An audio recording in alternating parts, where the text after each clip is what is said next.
আসসালামু আলাইকুম রহমতুল্লাহি ওবরকাতুহু। সম্মানিত দর্শক, পাবনার রূপপুরে দেশের একমাত্র যে পারমাণবিক বিদ্যুৎ কেন্দ্র, যেখান থেকে প্রায় ২,৫০০ মেগাওয়াট বিদ্যুৎ আমরা পেতে যাচ্ছি এবং কোনো রকম বিরতি ছাড়া একনাগাড়ে ৬০ বছর ৬০ ইয়ার্স এই বিদ্যুৎ কেন্দ্র থেকে আমরা বিদ্যুৎ পাব। প্রাথমিক যে ইনভেস্টমেন্ট আকাশচুম্বী, প্রায় ১,১২,০০০ কোটি টাকা।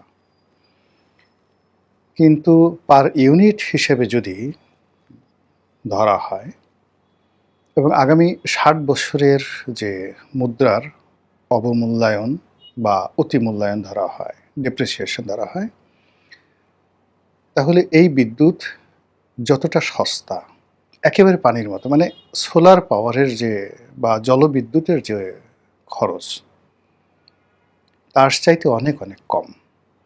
এবং সেক্ষেত্রে আগামী ৬০ বছরের ক্যালকুলেশন যদি করেন, তাহলে ১,১০,০০০ কোটি টাকা, এটাকে মনে হবে তেজপাতা, কোনো টাকাই না। এই বিদ্যুৎ কেন্দ্র চালু হতে যাচ্ছে এবং আগামী আগস্ট মাসে, মানে এটা হলো আজকে যে ভিডিওটা করছি এপ্রিল মাসের শেষ দিন, আগামীকাল পহেলা মে, জুন, জুলাই, আগস্ট মাসে এটি জাতীয় গ্রিডে যুক্ত হবে। ইতিমধ্যে পরীক্ষামূলকভাবে এটি চালু করা হয়েছে এবং এখানে জ্বালানি লোড করা হয়েছে, মানে যে ইউরেনিয়াম, এই ইউরেনিয়াম এখানে ঢুকানো হয়েছে এবং এটা এখন চলছে। সব কিছু যদি স্বাভাবিক থাকে, তাহলে সারা পৃথিবীর বুকে ৩৩তম গর্বিত রাষ্ট্ররূপে, যাদের দেশে পরমাণু চালিত বিদ্যুৎ কেন্দ্র রয়েছে, পৃথিবীর কতগুলো দেশ রয়েছে জাতিসংঘের সদস্য, তাদের মধ্যে ৩৩টি দেশের মাত্র এই গৌরবোজ্জ্বল স্থাপনা আছে, তাদের মধ্যে বাংলাদেশ অনুপ্রবেশ করতে যাচ্ছে।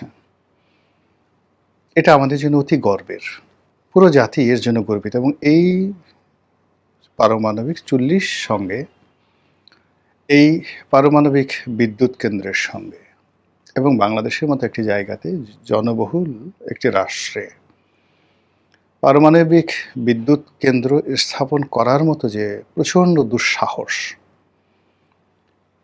দরকার, যেটি পাকিস্তান জমানাতে আইয়ুব খানও সাহস পাননি। এই দুঃসাহসিক কর্মের সঙ্গে যারা জড়িত, বিশেষ করে পাবনার জনগণ, তাদের মধ্যে নানা রকম বিভ্রান্তি ছড়ানো হয়েছিল, যেখানে কোনো দুর্ঘটনা ঘটলে পুরো জেলা শেষ হয়ে যাবে।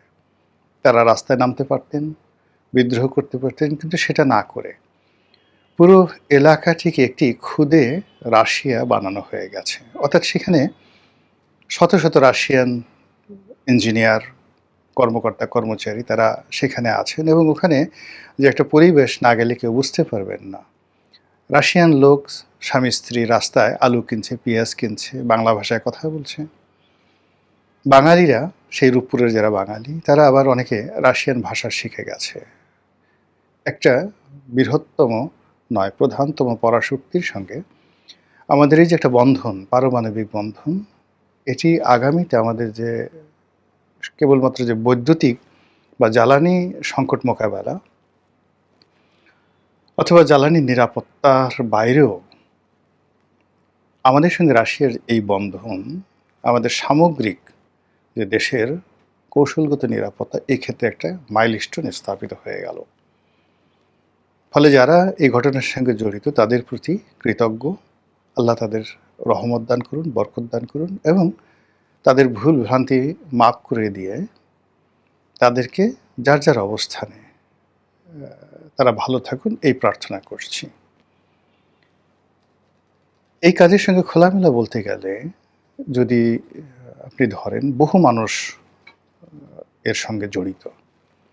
1967-এ যখন আইয়ুব খান ক্ষমতাতে, তখন এখানে একটা পারমাণবিক এরকম বিদ্যুৎ কেন্দ্র স্থাপন করার জন্য একটা মাস্টার প্ল্যান তারা নিয়েছিল এবং ভূমি জরিপ থেকে শুরু করে আর অনেক কিছু কিন্তু সেই জমানায় হয়েছিল।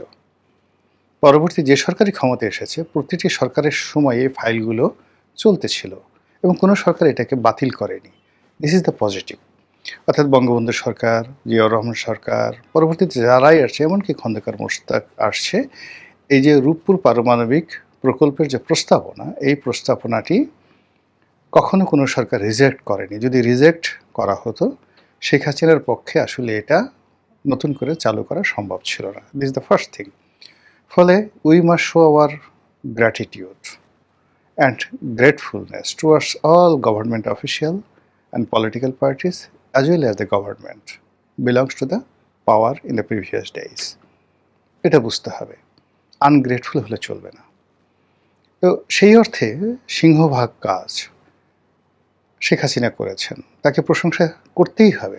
There is no way. Mister Vladimir Putin আমেরিকাকে টেক্কা দিয়ে শেখ হাসিনার সঙ্গে একটা বন্ধুত্ব সম্পর্ক স্থাপনের জন্য বাংলাদেশে ৯০,০০০ কোটি টাকা বিনিয়োগ করেছে এবং রাশিয়ার অর্থনীতি ভালো না। তারা যেই সময়টাতে বিনিয়োগে এসেছে সেই সময়টাতে রাশিয়ার অর্থনীতি ভালো ছিল না। তো সেই অর্থনীতি থেকে ৯০,০০০ কোটি টাকা বের করে সেই টাকা বাংলাদেশের মতো একটা তৃতীয় বিশ্বে তারা বিনিয়োগ করেছে। এই জন্য রাশিয়ান সরকারকে সম্মান দিতে হবে, ধন্যবাদ দিতে হবে। যেভাবে ১৯৭১ সনে রাশিয়ার সহযোগিতা না থাকলে আমরা কোনোদিন স্বাধীনতা পেতাম না। আমেরিকা আমাদের কুটি কুটি করে কেটে ফেলত। দ্বিতীয়ত, স্বাধীনতার পরে আমাদের বন্দর, অবকাঠামো, কর্ণফুলীর চ্যানেল এবং মংলা বন্দরের চ্যানেল, সেখানে মাইন পুঁতে যেভাবে রেখেছিল, আমরা জিন্দিগিতে আমাদের নিজস্ব টেকনোলজি, এমনকি ভারতের টেকনোলজি দিয়েও আমরা আজ পর্যন্ত, মানে আজকে ৫০ বছর পর্যন্ত আমরা সেই বন্দরকে ব্যবহার করতে পারতাম না। পাকিস্তানিরা যাওয়ার সময় আমাদের এই সকল বড় বড় ব্রিজ, কালভার্ট থেকে শুরু করে যেখানে যেখানে নৌ চলাচলের রুট রয়েছে সেখানে তারা মাইন পুঁতে গিয়েছিল। যেভাবে এখন ইরান হরমুজে মাইন পুঁতে রেখেছে, আমেরিকা সেখানে কিচ্ছু করতে পারছে না। তো সেই মাইনগুলো কারা তুলেছিল? এই রাশিয়া, আমাদের পরীক্ষিত এবং আমাদের প্রমাণিত বন্ধু। So we must pay our gratefulness, gratitude and homage, আনুগত্য রাশিয়ার সরকারের প্রতি। যে জাতি কৃতজ্ঞ নয়, আল্লাহ কখনো তাদের প্রতি নিয়ামত দেন না। নিয়ামতের শুকরিয়া আদায় করতে হয়। এই প্রকল্প বন্ধ ছিল ডক্টর মোহাম্মদ ইউনূসের জামানাতে, কিন্তু তিনি এই প্রকল্পের পথে বাধা তৈরি করেননি। এই প্রকল্পের ঋণ পরিশোধ করেছেন, তাকে যে যাই বলেন না কেন, এবং রাশিয়ান সরকারের সঙ্গে ওই সময়টিতে তারা সম্পর্ক নষ্ট করেনি। এই জন্য ডক্টর মোহাম্মদ ইউনূসের সরকার, জ্বালানি মন্ত্রণালয়, জ্বালানি উপদেষ্টা যিনি ছিলেন, তাকেও ধন্যবাদ দিতে হবে। এবং ওই সময়টাতে রাশিয়ার এই যে ৯০,০০০ কোটি টাকা ঋণের যে কিস্তি, এই কিস্তি নিয়ে ভীষণ রকম জটিলতা তৈরি হয়েছিল। সেই জটিলতা হলো এরকম যে রাশিয়া চাচ্ছিল যে তাদের অর্থ রুবলে দেওয়া হোক।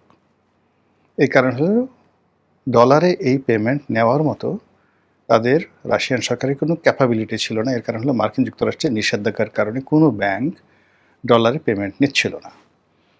এদিকে বাংলাদেশের যে অবস্থা, সেই অবস্থায় রুবলে পরিশোধ করা বা ইয়েনে চায়নাকে পরিশোধ করে চায়নার মাধ্যমে বা রুবলে পরিশোধ করা, এই যে একটা জটিল অবস্থা, সেই জটিল অবস্থা তারা মোকাবেলা করতে পারছিল না। এর বাইরে যেটা ছিল সেটা হলো যে এই টাকা, মানে একটা বিশাল অ্যামাউন্টের একটা টাকা, এটা নট লেস দেন 1 বিলিয়ন বা $1.5 বিলিয়ন। এই টাকা সেন্ট্রাল ব্যাংক, বাংলাদেশ ব্যাংক এটাকে আলাদা করে রেখেছিল এবং বারবার রাশিয়াকে বোঝানো হচ্ছিল যে আমাদের টাকার কোনো সমস্যা নেই, এই দেখো টাকা আমি আলাদা করে রেখেছি, তোমার যেভাবে সমস্যা তুমি গ্রহণ করতে পারছো না, আমারও একই সমস্যা, আমি রুবলে টাকাটা দিতে পারছি না। ফলে কি হলো, রাশিয়া কিন্তু এই প্রকল্পের যে বাকি কাজ, এটা টাকা দেওয়া হয়নি এজন্য বন্ধ রাখেনি, তারা সেই কাজ চালিয়ে গেছে। তৃতীয়ত, এই যে 2 মাসের সরকার তারেক রহমান সাহেব, তার সরকার আসার পরে এই সরকারের প্রকল্পের যারা লোকজনরা আছেন তারা ইচ্ছা করলে এটাকে ডিলে করতে পারত, ঝামেলা করতে পারত, বাজে কথা বলতে পারত, কিন্তু তারা এই প্রকল্পটি অতি দ্রুত চালু করার সকল ব্যবস্থা নিয়েছে। এজন্য আওয়ামী লীগের লোকজন আছে, তাদেরও উচিত এই বর্তমান সরকারের প্রতি কৃতজ্ঞ থাকা। এটা গেল নীতি কথা। এর বাইরে কিছু নোংরামি হচ্ছে। নোংরামি সরকারের ঊর্ধ্বতন পর্যায়ে বা বিএনপির ঊর্ধ্বতন পর্যায়ে কেউ করছে কিনা আমি বলতে পারবো না, কিন্তু যেটা হচ্ছে যে এখানে বলা হচ্ছে যে শেখ হাসিনার এখানে কোনো ক্রেডিট নেই, সে যা কিছু করেছে সেটা হলো এখান থেকে সে $5 বিলিয়ন চুরি করেছে, দেশের বাইরে পাচার করেছে। এটা একেবারে অথর্ব, একেবারে বাজে কথা, এবং এটা বলতে গেলে একেবারে অসম্ভব। আপনি বোঝার চেষ্টা করুন, রাশিয়ার সরকার, পুতিন সরকার, তাদের যে জ্বালানি মন্ত্রণালয়, সেই জ্বালানি মন্ত্রণালয় এবং তাদের যে পরমাণু যে বিভাগ রয়েছে, গ্যাসপ্রম, তার মাধ্যমে এই বিনিয়োগটা এখানে করেছে।